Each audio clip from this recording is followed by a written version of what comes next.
UPI वापरताना ही भीती तुम्हालाही वाटते का? कारण आज भाजीपासून मोठ्या खरेदीपर्यंत सगळं UPI वर चालतं आणि नेमकं याचाच गैरफायदा सायबर चोरटे घेतात.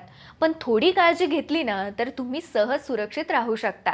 सगळ्यात महत्त्वाचं म्हणजे UPI लिंक असलेल्या खात्यात जास्त पैसे ठेवू नका.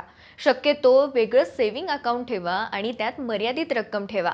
दुसरं म्हणजे UPI ॲपमध्ये ट्रान्झॅक्शन लिमिट नक्की सेट करा.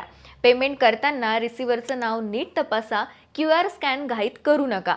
ज्येष्ठ नागरिकांना फ्रॉडबद्दल जागरूक करा आणि लक्षात ठेवा, UPI पिन कुणालाही सांगायचा नाही आणि कुठलीही संशयास्पद लिंक उघडायची नाही.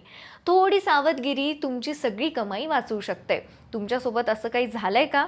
ते आम्हाला कमेंटमध्ये नक्की सांगा आणि अशाच महत्त्वपूर्ण अपडेट्ससाठी त्याचं काय महाराष्ट्राला Instagramवर फॉलो आणि YouTubeवर सबस्क्राईब करायला विसरू नका.